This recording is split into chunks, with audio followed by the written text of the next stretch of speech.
तो दोस्तों गिबली बनाने जैसा जो ये सिंपल चीज है, जो इतनी फन वाली चीज है, क्या इसके पीछे भी कोई रिस्क हो सकता है? आज इस एपिसोड में हम बात करेंगे कि गिबली हो सकता है एक बहुत बड़ी साजिश हो लोगों के डेटा कलेक्ट करने की, और क्या चैट जीपीटी आपके फोटोज को कलेक्ट करके अपने एआई को ट्रेन करता है। इस चीज के बारे में बात करेंगे। सबसे पहले देखो, ये ट्रेंड किसी एक दो आदमी से शुरू हुआ। लोगों को पता चला कि गिबली स्टूडियो की जो चीजें होती हैं वो कैसी होती है। गिबली स्टूडियो एक एनिमे टाइप का एक फिल्म सीरीज बनती थी, लेकिन उसको कोई ऐसे डिजिटली नहीं बनाता था।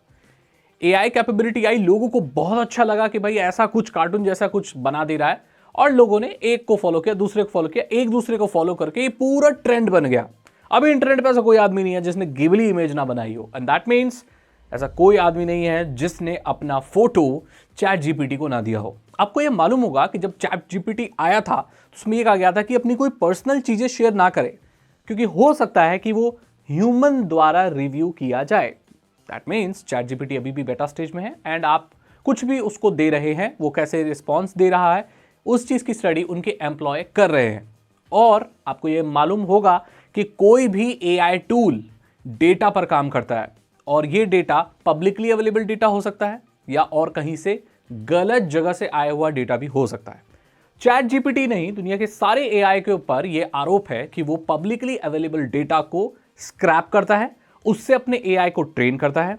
यह आरोप भी है कि जो पब्लिशर्स ने बुक पब्लिश की थी, जो पे वॉल के पीछे थी, यानी कि उन बुक्स को आप फ्री नहीं पढ़ सकते, आपको पैसे देने पड़ेंगे, ऐसी बुकों के डेटा भी स्क्रैप कर लिया है इन एआई टूल्स ने। और कई बड़े केसेस में तो कॉपीराइट प्रोटेक्टेड मटेरियल और लोगों का पर्सनल डेटा भी ये लोग स्क्रैप कर रहे हैं, ताकि अपने एआई को बहुत अच्छे से ट्रेन कर सके। क्योंकि एआई देखो तभी काम करेगा जब उसके पास डेटा है, जब उसको पता है कि कैसी क्या चीजें क्या होती हैं उसको सीखने के लिए, है ना। दुनिया भर का डेटा चाहिए उसको। जितना डेटा एक एआई को मिलता है वो उतनी स्मार्ट होती चली जाती है। और डेटा जब खुद चलकर एआई के पास आए तो आप जरा सोचिए, क्या वो उसका इस्तेमाल नहीं करेगी? 100% करेगी। एक शेर है जो जाकर शिकार करता है, वो शिकार करता है, जंगल में जाता है और शिकार खाता है। अगर शेर की गुफा में कोई खरगोश चलकर आएगा, या उसे जाने देगा? बिल्कुल नहीं, वो उसे खा जाएगा। अब सेम यही चीज है, चैट जीपीटी को आप अपनी इमेजेस भेज रहे हैं, वो गिबली बना रहा है, क्या गारंटी है कि वो अपने सर्वर पे स्टोर नहीं कर रहा? क्या गारंटी है कि आपके फेशियल डेटा को वो इस्तेमाल करके अपने एआई को ट्रेन नहीं कर रहा? ऐसा हो सकता है कि आगे चलकर चैट जीपीटी कोई ऐसा टूल निकाले जो फेक आपके मतलब बना दे, कुछ है ना, इंसानों के ऐसे चेहरे बनाने लगे। हो सकता है कि कुछ अलग एआई रोबोट बने, उसमें आंखें आपकी हो, पॉसिबल हो सकता है, कुछ भी हो सकता है इसमें। तो ये बिल्कुल भी सेफ नहीं है कि आप अपनी पर्सनल इमेजेस की गिबली बनाएं।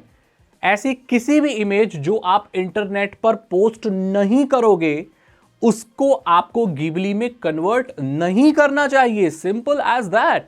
यही मैं यहां पर यह चीज बोलना चाहता हूं। ऐसा भी हो सकता है कि यह ट्रेंड जानबूझकर चलाया गया हो, ताकि ज्यादा से ज्यादा लोगों के फेशियल डेटा को लिया जा सके और उसके बेसिस पर अपने एआई को ट्रेन किया जा सके। यह मैं इसलिए बोल रहा हूं क्योंकि सैम अल्टमैन, जिन्होंने चैट जीपीटी बनाया है, रिसेंटली अभी उन्होंने ट्वीट किया है कि अब पब्लिक इमेज 2 के लिए तैयार नहीं है, यानी कि चैट जीपीटी के इमेज जनरेशन के सेकंड वर्जन के लिए तैयार नहीं है। और ऐसा हो सकता है कि जो सेकंड वर्जन आ रहा है ये बहुत रियलिस्टिक हो, और इसमें जो डेटा इस्तेमाल हो लोगों का फेशियल डेटा इस्तेमाल हो, एंड इट्स वेरी स्कैरी। ठीक है, तो यही मैं बोलना चाहता हूं भाई, जो चीज आप पोस्ट नहीं करना चाहते उसकी गिबली बिल्कुल ना बनाएं। और ये चीज सिर्फ चैट जीपीटी तक ही लागू नहीं होती है, किसी भी एआई टूल पर यह चीज लागू होती है। अगर आपको ये वीडियो अच्छी लगी तो लाइक करें, दोस्तों के साथ शेयर करें, आपकी क्या राय है कमेंट सेक्शन में लिखें, और मैं मिलता हूं आपसे अगली वीडियो में। Thank you so much. Subscribe करें, बेल आइकन को प्रेस करें। Thank you and good.